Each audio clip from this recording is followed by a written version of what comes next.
There are many lesser-known stories about the Titanic. Maybe the most unusual is the tale of Violet Jessup, who in a strange way actually survived the sinking of the Titanic twice, and almost 3 times. The Titanic was the largest ship ever built. The first-class accommodations were luxurious beyond anything seen before, including a gymnasium, swimming pool, and a Turkish bath. The ship also had watertight compartments that were thought to make her unsinkable.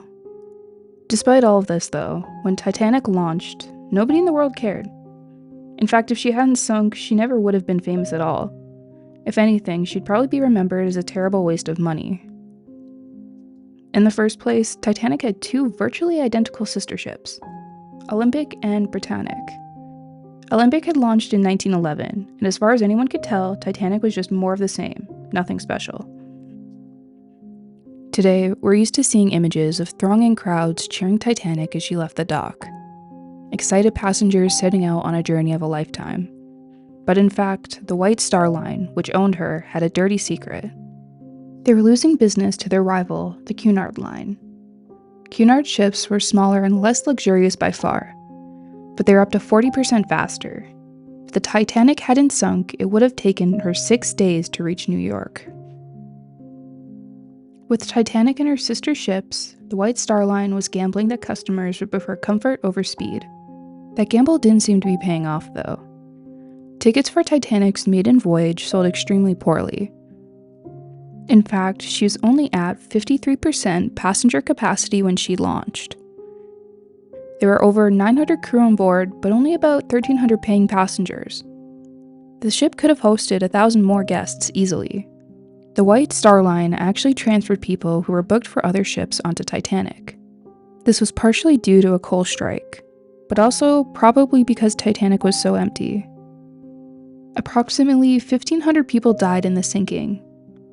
Just imagine how many more people would have perished if the ship had actually been at capacity. Infamously, Titanic only had enough lifeboats to hold 1/3 of her potential passengers and crew, about 1,100 people. This is often blamed on the ship's designers, but shockingly, it wasn't their fault at all. According to the law, Titanic actually had more lifeboats than she required. People at the time believed the existence of wireless meant that any ship could call and receive assistance before sinking. Lifeboats were only meant to ferry passengers from a sinking ship to a floating one. In total, there were 16 lifeboat davits, each capable of lowering 3 lifeboats, for a total of 48 boats. Now, you may be sitting there thinking, it's completely insane to have so few lifeboats on a ship designed to carry over 3,000 people. And well, you'd be right to think that. But the British Board of Trade's regulations at the time for lifeboat capacity were based on ships from 1894, and there was nothing even comparable to Titanic. The Titanic was almost 5 times the size of the largest ships covered by those regulations. But no one ever thought to change the rules. And, of course, most people didn't believe a ship like Titanic could ever go down. There was actually quite a lot of disbelief about the sinking, too. Many people refused to accept it actually happened. As reports of Titanic's fate spread, many dismissed it as an outright lie. Even newspapers had a hard time believing it. Many journalists reported that while the ship had crashed into an iceberg, it had remained afloat and safely made its way to a port where everyone was rushed to safety.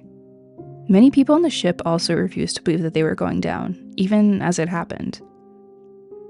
Although they knew that they had hit an iceberg, many thought the ship was practically unsinkable, because that's how White Star advertised it, and so they were in denial about their peril. One survivor in particular, Lawrence Beasley, a second-class passenger, published an account 2 months after the sinking. He described the attitude of the crowd on deck while the lifeboats were being lowered. A perfectly still atmosphere, a brilliantly beautiful starlit night, but no moon, and so, with little light that was of any use, a ship that had come quietly to rest without any indication of disaster. No sound of alarm, no panic. No movement of anyone except at a walking pace. An almost complete absence of any positive knowledge on any point. Perhaps the whole thing can be summed up best by saying that after we had embarked in the lifeboats and rowed away from the Titanic, it would not have surprised us to hear that all of the passengers would be saved. The cries of drowning people after the Titanic gave the final plunge were a thunderbolt to us. This account, along with many others, showed just how downplayed the whole situation was until it was far too late. By the way, unlike in the movies, there is no conspiracy to prevent second or third class passengers from getting to the lifeboats. The classes were segregated, but third class travelers weren't locked in. The trouble was, their rooms were much deeper in the ship than the first and second class, and they had to find their way through a maze of halls and staircases to reach the boat deck. The part of the deck third class passengers normally had access to didn't hold any lifeboats, and there was no intercom system instructing the passengers that it was an emergency. Another reason so many people lost their lives had to do with a lack of crew training. They apparently didn't drill much in loading and lowering the lifeboats, and many didn't know which boat they were even assigned to. One example is the woman we mentioned at the beginning, Violet Jessup, a 24-year-old stewardess. She was brought up on deck to act as an example for passengers of how to behave, and she survived the sinking because she was ordered into a lifeboat. But her story gets far stranger, as we'll see later on. Another problem was design flaws within the ship's structure. The walls separating those magical watertight bulkheads didn't extend far above the waterline, so water could actually flow between the compartments. That's ultimately why the ship sank. Lastly, there were a lot of people who didn't want to get into the lifeboats. This led to many of them being lowered half full. There were a couple of different reasons why some didn't want to get on. And honestly, the reasonings can be sympathized with. One reason was that many passengers did not feel safe stepping in a lifeboat hovering 90 feet above the freezing cold ocean. Upon looking down at the water below, they chose to take their chances on the Titanic. Another reason was that some people refused to leave their loved ones behind.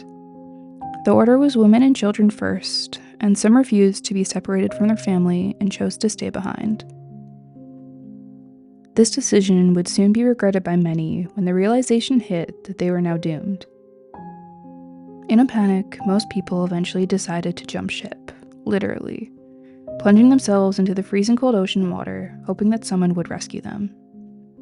The most amazing example of this was Titanic's chief baker, Charles Jaugen, who is briefly depicted in the movie. He managed to survive for a very long time in the freezing water before he was pulled into a lifeboat. According to him, he survived because he was blind drunk on cooking sherry. Unfortunately, this didn't happen for a lot of people. As the half-filled boats rowed away from the ship, they were too far away for other passengers to reach, and most lifeboats did not return to the wreck due to a fear of being swamped by drowning victims or the suction of the sinking ship. All of these people floating helplessly in the ocean were now on a timer.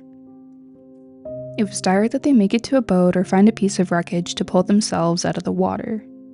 Those who were unable to escape the icy cold typically only had 15 to 45 minutes before their bodies succumbed.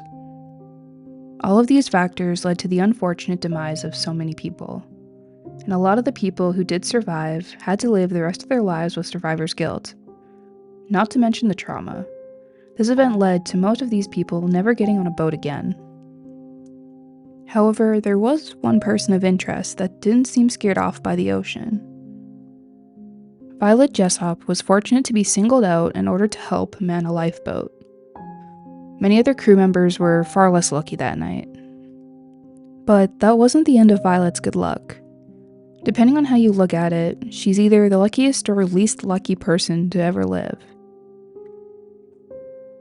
4 years later, during World War I, one of Titanic's sister ships, Britannic, was converted into a hospital ship. Once again, Violet was working aboard as a stewardess when Britannic struck a German naval mine and sank. Again, she survived. This time from a much faster and messier disaster. This is why we said she survived the sinking of the Titanic twice in the beginning of the video. In an even crazier coincidence, there were 2 other Titanic survivors on the Britannic when it sank. Arthur John Priest, and Archie Jewell, both of which also survived for a second time. But Jessup trumps them, because she almost survived the sinking of the same ship a third time. In 1911, a year before Titanic sank, Jessup was working on her other sister ship, Olympic, when it collided with a warship and took serious damage. She's the only person who survived disaster on all 3 ships. Shortly after the sinking of the Titanic, attempts were made to recover the ship's remains.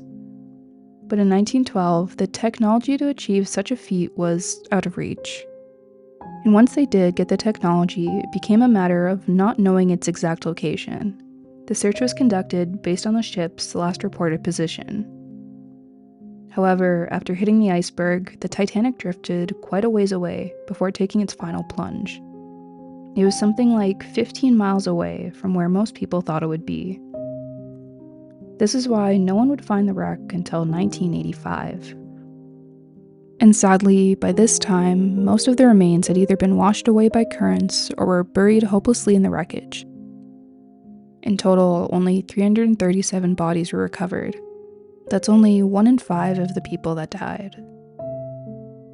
Today, although all of the people who survived have since passed away due to old age or other ailments, Titanic is still widely remembered as one of history's greatest tragedies. So many innocent people lost their lives, and to think that there could and should have been more safety measures implemented is heartbreaking. Although there was one good thing that happened due to the Titanic disaster. Following the catastrophe, the regulated safety measures were evaluated. Recommendations were made by both British and American boards of inquiry stating, in part, that ships should carry enough lifeboats for those aboard, mandated lifeboat drills would be implemented, and lifeboat inspections would be routinely conducted. It is sad that it took this kind of death toll for these measures to be implemented, but at least they acknowledged their mistakes. So that's it for today's video. Thank you so much for watching. Which of these facts were the most shocking to learn? Was there anything that we missed? Let us know down in the comments below. And if you enjoy seeing our content and want to see more, throw us a like and subscribe to History Snob.